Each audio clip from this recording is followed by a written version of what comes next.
hate how catchy that's getting now. It's all of us just bopping around. Yeah, love it. Love it. Welcome to the Armoury. Good morning, good evening, wherever you are in the world. We've got two fantastic people. We've got G Talks and we've got Tony. How are you both doing, guys? Yeah, I'm good, man. I'm good. Absolutely fine today. I mean, obviously, transfer deadline day. It was interesting. Obviously, we're going to get into it, this stream. But yeah, no, I'm well. Busy day today. Had a couple of work calls, but as I said to Tony off air, I had to push some of them back to get on this stream today because I've been dying to give my thoughts. I put out a few tweets.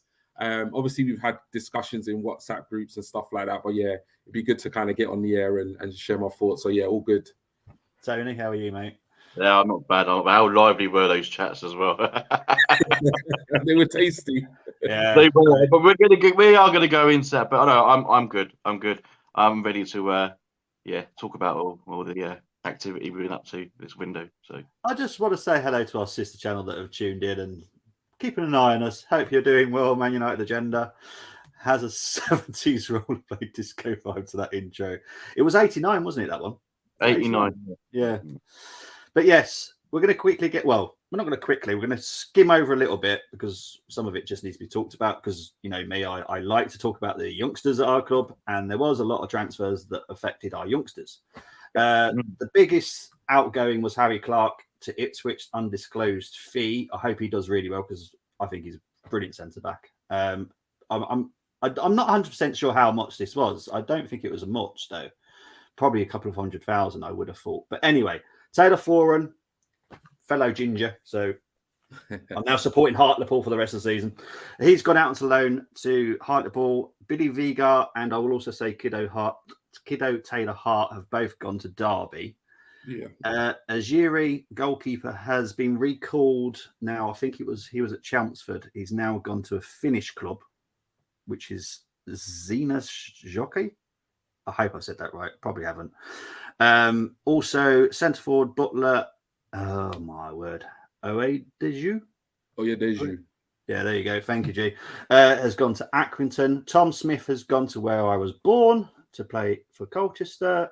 Miguel Aziz. Obviously, we all know that you've got recalled from Ibiza, but he went back on loan to Wigan. But he's also been joined by Omar Rekic, centre back that we have high hopes for. Norton Coffey was for some reason I've put that as Wigan. It's not, it's Coventry. I've obviously changed the name. He was at Rotherham. It's gone to Coventry. Okonwonka. Oh no. G, please. Thank you. Yeah, he was on loan at Crewe, I believe. Yeah, I think it was, yeah. Yeah, and he's now been sent back out on loan to Sturm Graz. So they are the youth. Players out, the big ones. Sambi Lokonga going to Crystal Palace. Now, I was happy about this. I was not so happy now after they also signed another midfielder. Now, that concerns me. I have to be honest, because if it was just Lokonga going there, I was like, yes, brilliant. You'll get plenty of playing time. Now I'm concerned. Now, I do want Tony's thoughts on this, and I'll obviously ask you as well, G. But I do want Tony's thoughts. Were you happy at the beginning? Are you less happy now they've also signed another midfielder? When I heard about it, I was really happy. I mean, look, what better manager for him to go and work under, to improve his game. It was the ideal loan move for me. Obviously, you mentioned the new signing of another midfielder, but look, I think Vieira will rotate the side. And I think he will. At the end of the day, he's going to get more minutes than he will at Arsenal. So I think he'll feature quite often. Vieira obviously sees something in him as well, and he wants to work with him. And I'll be watching. Well, I always like watching Crystal Palace, if I'm brutally honest. But I'll be watching him even more now, especially if Lokonga is playing, because he has gone to the right place for me, no doubt about it. Sorry, I wasn't expecting Tony to finish there. G? Well, look, you know what I mean? I think everybody kind of, knows my opinion on Lokonga. I was very excited when he joined the club. I thought at the time it was, a pretty hefty fee. I think it was about 17.5, maybe 18 million at the time. And I thought, well, not really know anything about this kid. So he's got to be good. He came, recommended by the likes of Armoury and company. So we were all very excited. I know I was, and elect, captain, etc., etc. Yeah. For one reason or another, and I think a lot of the reasons are not down to him. It hasn't worked out. I do feel like because of our circumstances, there's been a little bit of mismanagement in terms of his development. I think he probably should have gone on loan sooner than this, but I was thrilled that he got a loan move. It's definitely what he needs. I think whether we agree or disagree on Sambi at Arsenal, I think we can all agree that he needs a loan move. He needs games. He needs minutes. So I was glad that this went through. I was a little bit concerned with letting him go for the fact that we only brought in one CM in the shape of Jorginho, because obviously we've lost El Neni as well. So that concerned me from an Arsenal perspective. At the same time, I just think in terms of this boy's development, it's so important that he goes on loan. In terms of Palace, I agree with what Tony said. I think they will rotate the squad. I think he'll get opportunities, and I think he just needs to make sure he seizes those opportunities when they come. But I also am confident that if the loan look, Arsenal would have had conversations around game time. You would imagine before they would have agreed to send him on loan to Palace. So I can only be optimistic that he goes there and he gets the game time he needs. As Tony said as well, I've got a bit of a soft spot for Palace. At one point in time, I lived in Norwood, so they were kind of the local team to where I was living at the time. So I will be watching Palace games and keeping a close eye on Lokonga, because ideally, I'd love him to come back, be a better player, and have a future at the club. That's the ideal situation, but only time will tell if that happens. But yeah, it's nice to see him smile. I think that was one of the things that hit me. I think yesterday when I saw him with Patrick Vieira, it was nice to see the kid smile. I feel like his smile has somewhat diminished over the last couple of months. Yeah. I just want to take this off the screen because there's been some comments, and I do want to get into one that has entertained me. During what I do, I was up until 4:00 doing all the paperwork last night, and it did crack me up a little bit because I actually literally had to sign the paperwork. It did entertain me. I know it's an Arsenal transfer review, but can I just ask your thoughts on Spurs not realising they had reached their loan limit when they agreed a deal for Doherty to Atletico Madrid, so they had to cancel his contract? I have to say, when I was signing the contract, the contracts that I have to sign at work, I did go giggle to myself, I have to admit. Guys, quickly, what were your thoughts on it? Quickly, simple, Spursy. G sums up their season, mate. Can't say any more than that, really. Exactly. Big up to Steve and Aussie Goon. I hope you're doing well. Big up to Brenny as well. Seems pretty embarrassing for Spurs because they ended up having to, they did have to panic and cancel his contract. So I just can't believe he's gone to Atletico. I find that mad. We needed that body. I'll get into that at the end. I've got some stuff to tell you guys, which I'm allowed to tell now, I've been told. So I can. And also, Lokonga debut against United. I don't think it'll be that quick, to be fair, but yeah, it'll be nice to see. It would be. So the next player out was Cedric Suarez. Now, this one annoyed me because it took forever. I wish it was so much quicker. I'm happy he's gone. I don't think they're paying the full wages. Because I've looked at the database that I have, and I don't think they're paying his full wages, which is a bit annoying.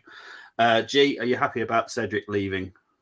Yeah, I'm happy. I feel like Cedric's one of the crop of players that we still needed to move on from the club. I'm happy he's gone on loan. I think this would be with a view to sell him come the summer when he returns. We've not missed him. I mean, he had a really good spell back in the last season, but this season, let's face it, like we've not needed him. With Ben White is clearly the best right back in the Premier League, and in Tommy, we've got more than enough cover. So yeah, I'm happy for Cedric. Goes to Fulham, another London team that are doing really, really well. So, I mean, I think it's a decent move for him. So, yeah, wish him all the best. And, yeah, good luck for the rest of his season. Tony? Yeah, I agree. I like Cedric. I do like him. But he's coming to that time of his career now. And like you said, Ben White's making that right back position his own, and there's Tommy Asu just behind him. So it just made a lot of sense. Obviously, we're looking at this for Esnedo in the summer as well. He will leave. I think he's got this loan move just to obviously play some more football and then I think we'll see him go back to Portugal second in the summer. So yeah, I like Cedric, but yeah, it was time for him to go, and I wish him well. Yeah. Now this next one, I'm excited by. I'm gonna thoroughly watch it. I don't like Norwich, can't stand them. I'm from Colchester, so it's in my blood to actually hate Norwich. However, Marquinhos has gone, but he's playing under David Wagner, which I'm actually excited by because he's very good. And I believe he also signed Smith Rowe on loan when he was at Huddersfield. I might be totally wrong there, but yeah, I was right. Yeah, I didn't even look into all my stuff to find out if that was true, but I had a feeling that David Wagner got Smith Rowe, so I'm excited. As G's having a sip, Tony, are you happy about this signing? Yeah, I think the Championship's an ideal destination for him. And I've had a lot of people say, "Oh, maybe you should go to the Liga or France or something like that." But I think the rough and tumble of the Championship will do him the world of good. Norwich, I think they're up there, aren't they? In the league, there's quite a few teams up there actually in the Champions League. So yeah, I think, and under Wagner, as you said, he's managed Smith Rowe as well. We've seen what's happened there. So I like it. I think it's a sensible move. And like you, Bobby, I'll be watching Norwich a bit more now. Yeah, I won't be supporting them. I'll just be supporting him. Just to get that categorically out there. I'm not supporting Norwich. I'm just supporting Marquinhos. The other 10 players can flop. I don't care. G, what do you think? Yeah, no, I completely agree with like yourself and Tony. And another player that, for me came, we not many of us knew much about him, if anything at all.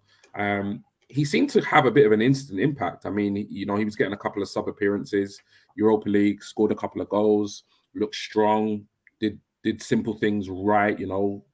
Yeah, I was quite impressed. And then his minutes seemed to just dry up, probably because of the importance of the game, games and what we're pushing for this season.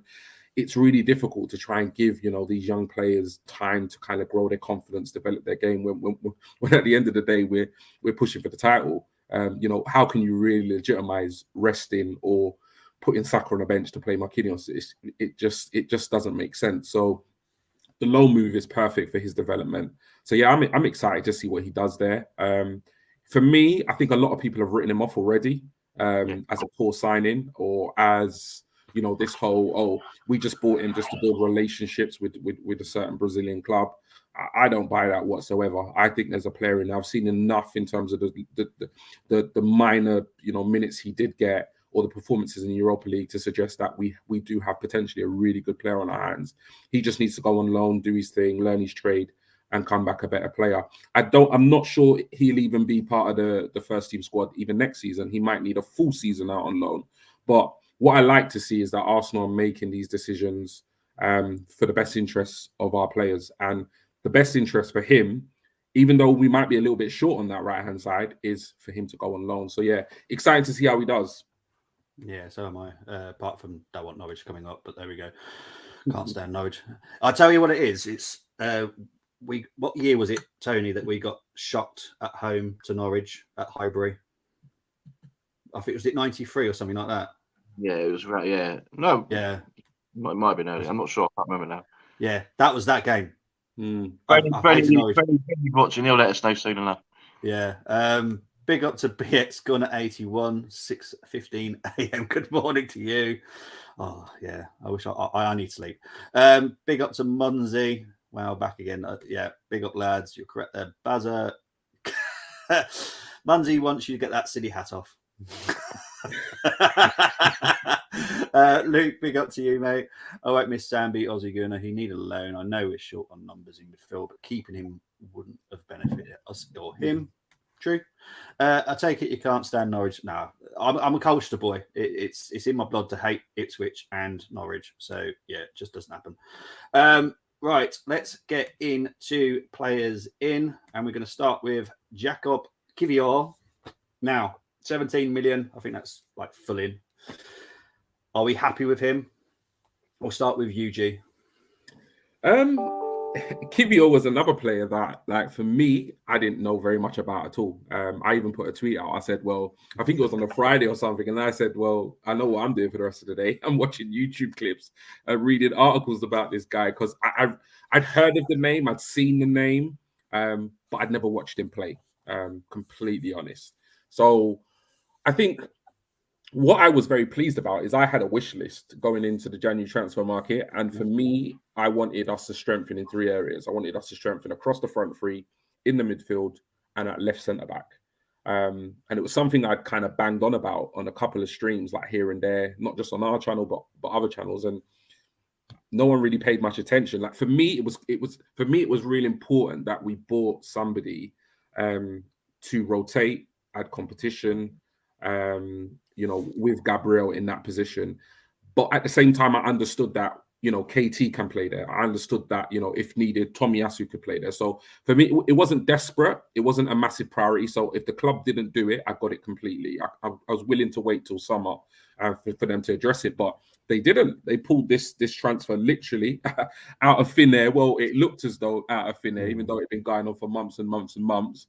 But literally, it broke like from a Polish news outlet, and then that was it. Within a couple of hours, it was supposedly a done deal. So it was very exciting at the time. And yeah, I spent some time reading up on him, and obviously watching clips. And he looks a very gifted, talented player. Like, I mean, he's tall, he looks strong, he looks nippy, very comfortable ball playing centre back. So much so he can play CDM. I'm very impressed. I mean, I looked at some of his stats, and in terms of the team he plays for, he's up there. In terms of interceptions, retaining the ball, etc., etc. But it's not going to be conclusive in terms of how he performs for Arsenal, because I think the team he plays for is not doing very well. So defensive stats can sometimes be a little bit misleading. So I'm not going to read too much into that. But what I do know is I trust Mikel Arteta's talent ID. So I'm excited to see how he does in an Arsenal shirt. Time will tell whether he turns out to be a good signing or not, but I'm really excited to see him. I'm not sure when we'll see him because he just joined. Obviously, he's going to have to acclimatise to the club, the culture, the language, and all of that. Because I saw in his interview he doesn't speak English or speak English very well. And obviously, we've got every game now for Arsenal's a big game, and we've got Gabriel, and he's ready and he's fit. So I think in a way that's kind of good because he's coming to the club at a time where we don't have to throw him in. I think in the past we've bought players. They've had to, we could even say Sambi. It was kind of, he kind of was in that position. We bought him, didn't really need him or thought we didn't need him due to injuries and suspensions. We threw him in the deep end. So I'm kind of hoping that even though we've brought Kivior in, Gabriel will be there ever present and he can just really kind of settle in and bed into the side. Get to know his colleagues and stuff like that, and then have a couple of appearances here and there. But yeah, I'm very surprised, but very excited at the fact that the club addressed the left centre back situation this window. So yeah, good signing for me. Well, make sure you're listening to what I tell you at the end because you'll be happy. Tony, no, I'm with G on this one. Obviously, this come out of nowhere. I can't say I watched too much of him. We saw glimpses of him at the World Cup, didn't we? And his profile and what I've seen, he looks good. What I will say is the fact that Arteta has recognised him, the fact that he was also linked with Borussia Dortmund, who have a history of wonderful Polish international players. So I trust it. And I think, he won't go straight into the team, as G mentioned. Even if Gabriel is missing some games, he might do. But he'll have the time. He'll have the half the season for him to, brush up on his English and, train with his teammates. And I think he'll be ready to go by next season. So we'll probably see him in a few Europa games. I like what I've seen from the profile and the clips and whatnot. So yeah, I trust it. Yeah, I'd say because he's being paid like 60,000, I'd suggest that he's going to play quite a more than any of us expect, to be honest. He might play in some of the game. I don't want to say that the smaller clubs, but some of the games that we may play at home against, I don't know, someone that's maybe not such a big of a problem. But quickly want to say I'll be watching Norwich and Palace more often for the rest of the season. Hope Marquinhos and Lokonga have good loans. Quickly, one thing, sorry, but one thing I will say is he's got a sweet left foot. Yeah, an absolute sweet left foot. I mean, if it's a defender we want to like build attacks from the back, then yeah. I mean, his passing range and passing ability, I don't know if that came across in the clips that you guys watch, but I was very impressed. Like, in terms of what I saw in the clips, I would argue to say he's probably going to be our most technically gifted centre back. And I know that's a big shout, but from Okay. what I saw, I can see the potential for that. I have the privilege of being able to speak to Italian and Polish football people, and they've all highly rated him. That they think what we've paid is ridiculously low because they reckon he's worth an absolute fortune and will be. And Lucas just said that Lewandowski speaks very highly of Kiwior. I saw him at the World Cup. It looked decent enough for me, but World Cup isn't a good indicator for me anyway. But yeah, I'm looking forward to Kiwior. The next one we've actually got to see in an Arsenal shirt play, and I've already been excited. But I wanted him when he was at Genk anyway. So Leandro Trossard. We'll start with you, Tony. Are you happy with this one? Yeah, but I won't go into it too much because obviously I was on the reaction when we signed him. But this was a player I've always watched, a player I've always wanted at Arsenal. And he gives us more. It's a challenge for Martinelli. I think there could be some games that he can get Martinelli out of the team and he starts. And I think Martinelli needed it. I think he really needed a player like Trossard to be challenging him. And Trossard, he'll score some important goals. You've seen what he's done for Brighton, and well, in glimpses when he's come off the bench. I think it was against Man United where he just skipped past 5 defenders and played it out towards Xhaka. I mean, he's brilliant on the ball. I'm the most exciting one for me this window was Trossard. People were talking about, but he's 28. But look, we got 3 good years of him, if that's the case, the way I see it. So, yeah, top signing, and for the price we paid as well, I think we robbed them there. Yeah, it is 21. With an extra 6. Do you know what I mean? It was logical. Yeah, exactly. G. Yeah, I mean, I couldn't really get the uproar and the reaction when we were linked with him and the exclusive came out that we were in advanced talks. I mean, I understand the frustration of missing out on Modric, given the narrative in the media of how long we were kind of pursuing him. But for me, it was all about acting fast. After that had happened, and when the name Trossard came up, I was so happy. So happy. I made it clear, in any kind of platform, how happy I was. You've got an experienced player. We've got the youngest side in the Premier League. So adding a 28-year-old, for me, just makes sense. Like, what I mean? We're not talking about a guy here in the twilight of his career, or what I mean? It's just nonsense, the reaction to that. So very experienced, Premier League proven. And I mean, if you look at the players that we're signing, there's no coincidence that how many of them have played or are Premier League players. I mean, and when you look at that with the coincidence of our upward, trajectory as a club, I mean, it's something we never really used to do. We never really tapped into the Premier League market. I think we tapped into it a couple of times, got burnt, and then we kind of thought, okay, yeah, that's we're not going to do that again. But Arteta is definitely doing it with the signings he's making. His stats speak for themselves. In terms of what he's been doing at Brighton, not just this season, but also previous seasons. So at 21 million, it's an absolute bargain. I mean, like Tony said, brilliantly gifted player, can play on the right, play on the left, can play as a false 9, number 10, number 8, gifted with both feet. I think he's going to be an absolute brilliant signing for Arsenal. I really do. And I think it came at perfect timing for him in terms of his situation at Brighton. And I think for us in terms of what we needed for the second half of the season. And when you look at what, now I'm not criticizing Martinelli at all. Absolutely love the kid, both personally and professionally. At the same time, there was a bit of a recent drop-off in terms of his performances. But notably, I noticed it against, I think it was Newcastle. And then I think it might have been either Oxford or United game that we won. But for me, that something weren't quite right. I also thought it might have been down to Gabriel Jesus' absence, because I know he does a lot of link-up play with him out on the left. But whatever the reason was, that there seemed to be a drop-off. And then Trossard came in. He started in the Carabao Cup game. Was it the Carabao Cup game? I can't even remember now. I think it was against... I can't remember when it started. What was it again? Man City. Yeah, Man City. And then if you notice, like he went off, and then I think it was Martinelli came on, or the last time I saw Martinelli feature, he came on as a sub. He had a bit of a spring in his step again.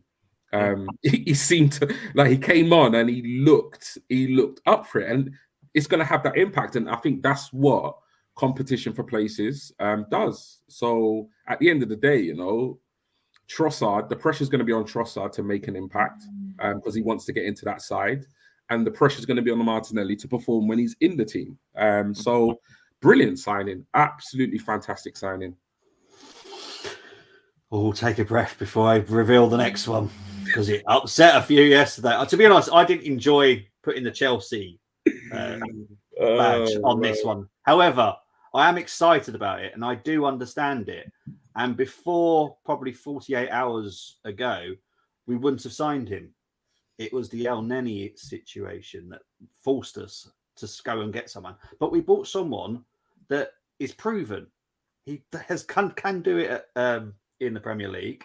He's got experience. He's won trophies. So thinking about it like that, it's not a bad signing. And for the price, I'm well happy. I'm a Scrooge McDuck. My partner will tell you I'm a Scrooge McDuck. So to get someone cheap for a DM, I'm well happy. But here we go. Jorginho. G. Right. As soon as I saw this name come up, I knew it was going to split opinion with fans. And I kind of dreaded it because I just felt like in terms of the transfer window, the fan base was literally on edge.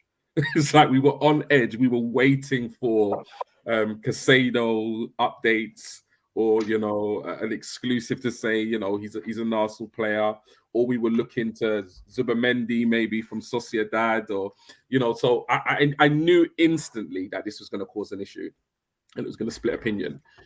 I mean, I felt very, you know, my honest opinion at the time, as you all know, because you know me personally, is I felt really underwhelmed. I didn't feel like this was the signing we needed. But that was because I'm looking at the window and I'm seeing the players that we've been linked with and the players we've pursued in that transfer window, which for whatever reason or another, we could be all day if we get into the ins and outs of why we didn't get them. We didn't get them. And for me, it was clear. It was clear that Jorginho was not our first choice.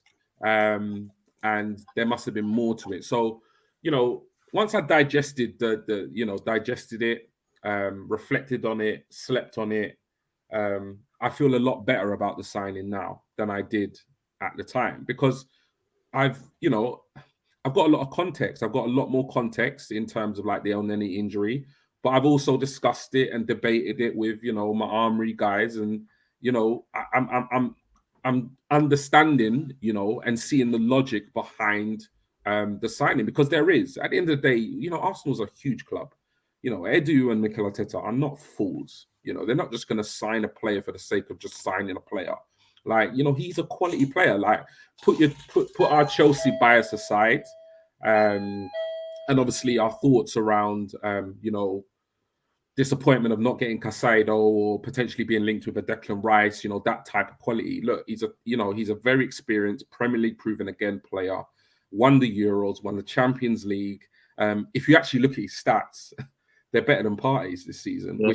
which I mean was a bit of an eye opener. Even though I have an opinion that defensively Chelsea are poor, so I think those stats again can be a little bit misleading. But there's no shadow of a doubt that he is a quality player. Like, he is. Also, he's better than El Nene. He's better than Sambi Lokonga. Like, what would we want as Arsenal fans? The alternative, if Partey gets injured, to have nobody playing there, or to have Sambi playing there, not go on loan, or, you know, we can't fast track El Nene's injury. He's injured. He's likely to be out for the rest of the season. So, I mean, he's not the signing I wanted, but he is the signing that Arsenal have made. And I understand somewhat the context of why now, you know, we've made that signing. He's a gooner. I'm over it. I've accepted it. I've come to terms with it. So I'm going to support him. So yeah, hopefully he will help us get over the line and win the Premier League this season. So yeah, welcome Jorginho with open arms. Tony? Well, listen, yeah, look, I was so underwhelmed. You saw my reaction, and I think what it comes down to now, we've had a couple of days since the news first broke, and then we've had a night since he signed. And thinking about it, it does make sense. I know that Arteta. Look, I'm going to be honest with you. It's the whole Chelsea 30+ thing for me, right? The first thing I thought, and the way I saw it at the start, is we're going down this bloody road again, where we're getting these 30+ Chelsea players. I'm not saying he's a bad player. I'm not saying he's going to do a William or anything like that. But it's just, that was it for me. Look, if we'd signed him from a different club and he's 30+, I probably wouldn't feel the way I did at the start of it. Probably, I don't know, right? And I think that's the major issue, not just for me, but for many Arsenal fans. They're looking at like, here we go again, going after 30 Chelsea players, and I think that's still stuck in people's heads because of what's gone on with Willian, David Luiz. Check. All right, we got one good season out of him, I reckon, and after that, he just didn't seem with it. And I think people just looked at that. But they're looking at it now. I'm a lot calmer. I can see why we've signed him. It makes a lot of sense. It makes perfect sense. Like I said, if we didn't sign from Chelsea, I think there'll be a lot more people for it. And as Gumzo alluded to yesterday when he briefly come onto that stream, that very lively stream, that 19 games in the Premier League. That's what he's there for. 19, but he's not going to play all of them. Yeah. And he's going to add the experience, like you said there, Bobby. He won all sorts. And this one, he ain't won the Premier League. So there's an objective for him here. We're 5 points as it stands. You've got a chance to win the Premier League here. Go play your football. Yeah. And I think, look, Arteta's been a long time admirer of him as well, because he tried to get him at City before he joined Chelsea.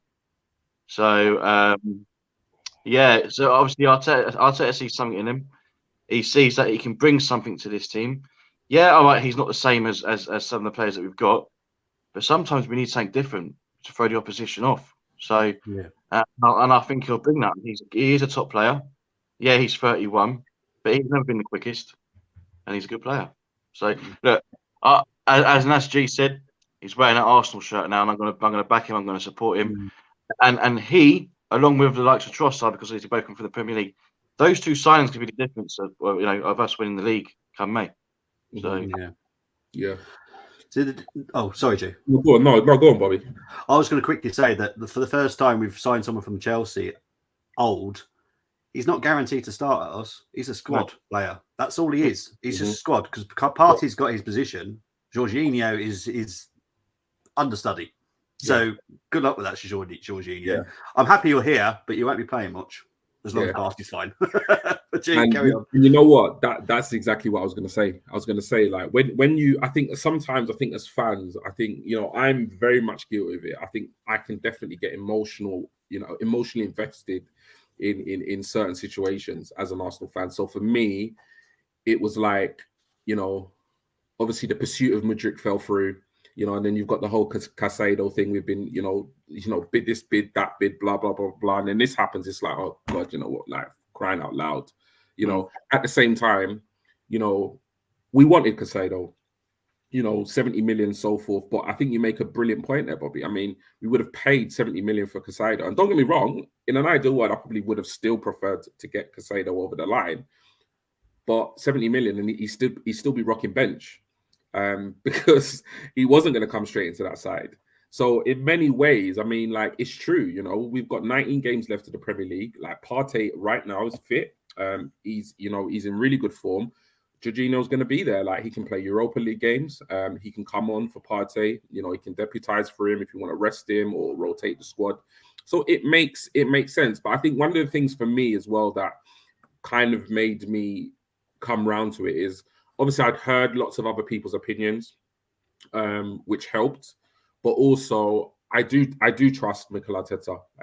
For me, he has earned a certain level of our trust as an Arsenal fan base. But also, I was really pleased about the contract length. Very, very pleased about the contract length. Like, that for me showed me that this club, okay, the situation might have forced their hand to make this signing somewhat, but they've learned. You know, they've learned from mistakes of not having, you know, aging players on massive contracts for like years on end. You know, the contract length for me was absolutely vital. So when I saw that, it did make me think to myself, you know what? Yeah, this is not. We've not got him for the next. I mean, we might go on to have him for the next 3 to 4 years because he might turn out to be an absolutely essential part of this squad.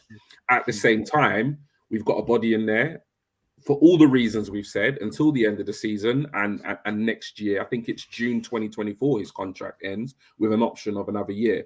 That gives us a lot of freedom, you know, gives us a lot of freedom to have a Partey understudy whilst also potentially looking at what other options are out there without committing to 3-4 years of a contract. So it makes a lot of sense. Having slept on it and looked at it all, it makes a lot of sense.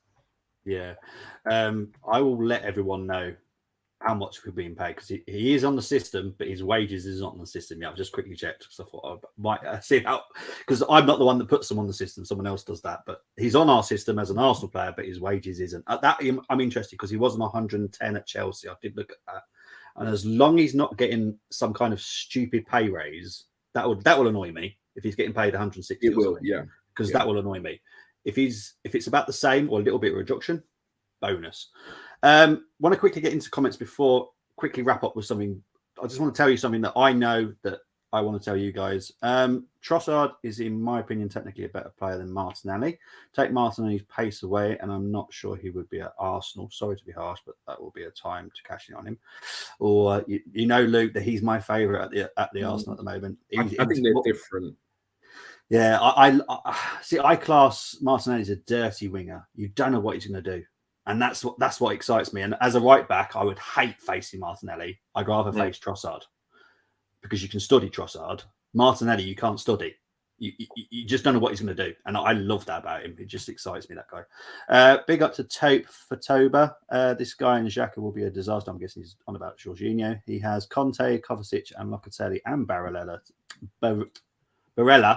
to the defensive work for him. I hope Partey stays fit to the end. God help us. I think we'll be okay. I know Luke doesn't. He's not the greatest fan of him.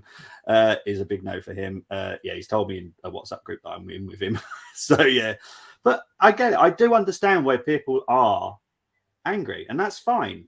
That's their opinion. I'm not going to change it. That's just not my opinion. I'm not happy about it, but I get the reason. You know, I understand. If El Neni wasn't injured for as long as he is, I don't think we would have signed him. Simple as that. I actually watched a few games this season of Chelsea's. I thought he had some really good games. A lot of people criticised him, but there was the recent game against Liverpool. I thought he done really well in. There was that game at Milan. They went over there and won 2-0. He was a major part of that victory over there in Milan. And the other one was the Man United home game, which finished 1-1. I thought he was pretty good in that as well. His tackling, his intercepting. He's just at the right place at the right time. He has flashes, but as long as he does that for us, that's what I care about. Yeah. Big up to DWTT morning.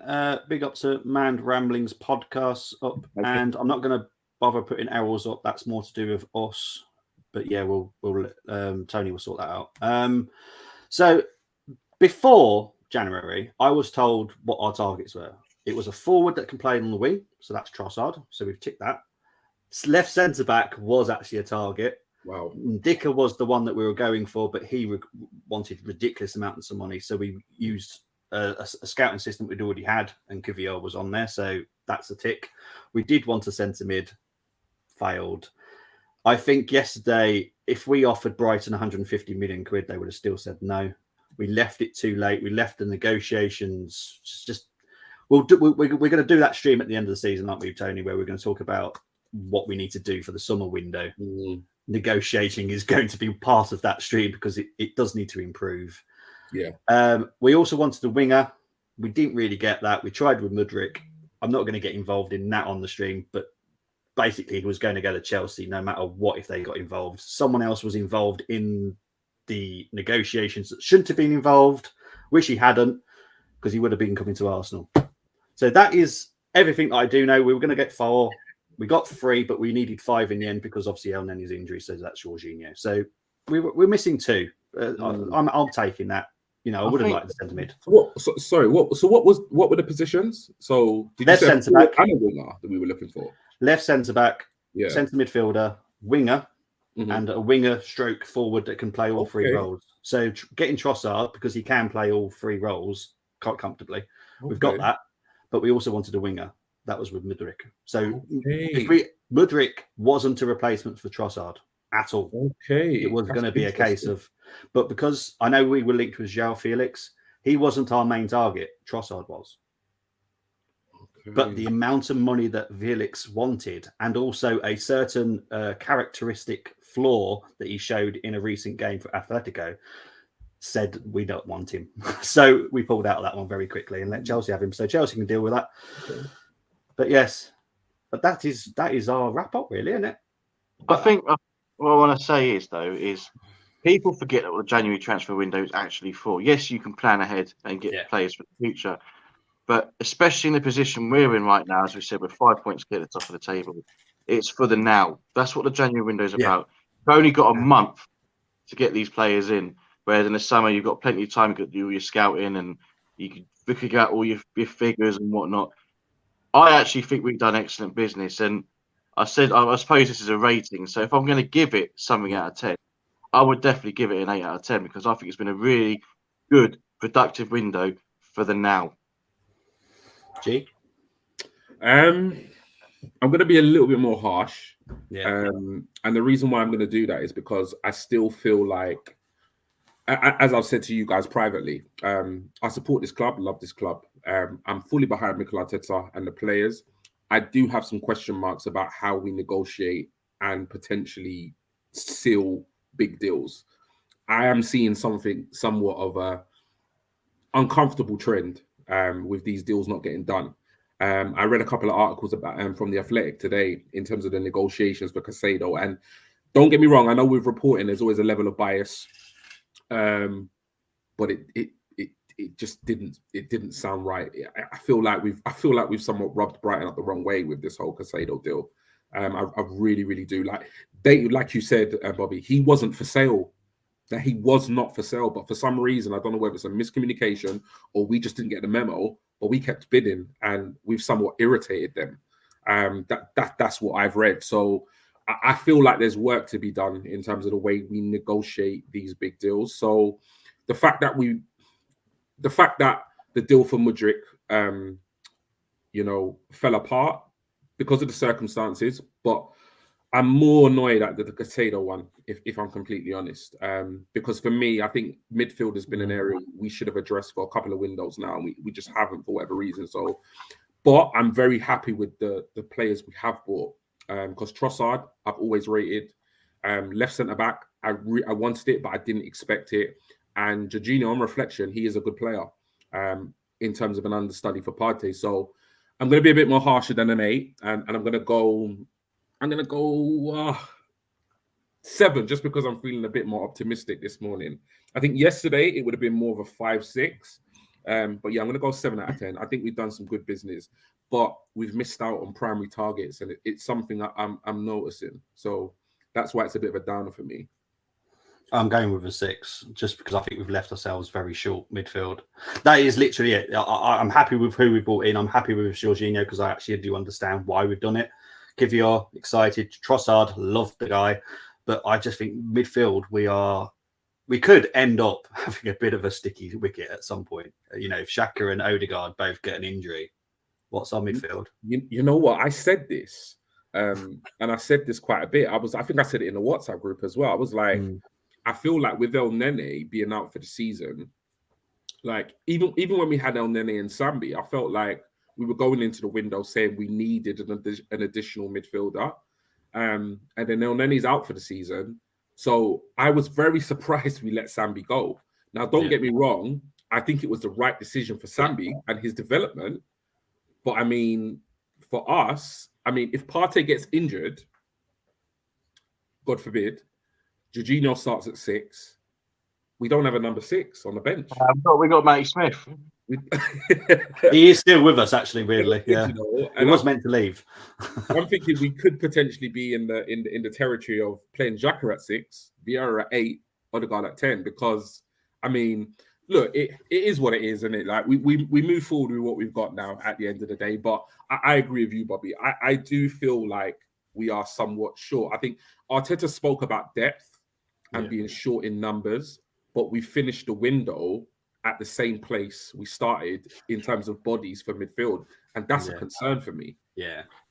I actually think I think we actually did want Caicedo. He was one of our main targets.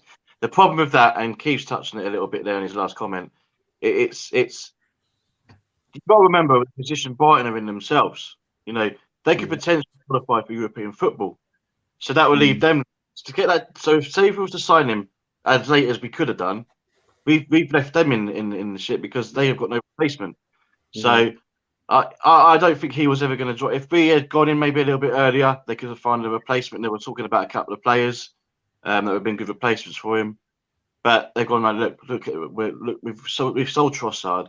We're in a bit of a run for Europe ourselves. You know, we're still in the cup. We're just beating Liverpool. We got our own thing to do here. No money in the world is gonna get him. We don't want to sell him. They were very firm on that. Like Keith said there, Boomer's a very tough negotiator. And the fact that Chelsea were in, well, apparently they were in for him as well. Graham Potter would have known how hard it would have been to get him as well. So that's why they stepped back. They didn't even bid, did they? No. So I think he's a long-term target of ours. We just couldn't get it done now. Yeah. Well, that is it for the transfer window wrap-up. Tony, where can people find you, mate? Here, there, and everywhere. If I'm not here, I'll be there on socials. I've got a little bit of a fun poll going on at the moment about punchable faces. We're in the quarterfinals at the moment. That's him, not me. I've got nothing to do with this. It's just a bit of fun. No one get all, we're a generation of snowflakes, but it's all a bit of fun. And as you can imagine, Richarlison's leading the charge, so that goes right down, isn't it? No surprise. G, where can people find you, mate? You can find me on here, obviously with my Armoury family. But if I'm not here, then I'm on Twitter. My @'s on the screen at 1G Williams. So add me, send me a little DM, interact, whatever. Make sure as well you got your notifications switched on for him, because you want any news, and you want it quick, he's your guy. I'm like the retweet king, innit? Yeah. Just follow him. Before we wrap up, Luke's just put a 4 out of 10. I know he's very unhappy. I speak to him privately as well in the WhatsApp. So Mudryk should have been done at the start of the week. The Mudryk one I'm going to take out of most conversations because it just wouldn't have happened. There was someone involved that shouldn't have been involved, and it was just messy. I think we were played very badly, but it is what it is. That's football world. It's horrible sometimes, but it is. I will be back tomorrow at 7 for a preview lounge with the wonderful people from Across the Park podcast and Matty Smith, Everton fans. And Friday, we'll be doing our preview for the Everton game. And then on Saturday, you'll see me again for the Arsenal-Everton watch along. Guys, I'm out of here. Take care, everyone. Bye-bye.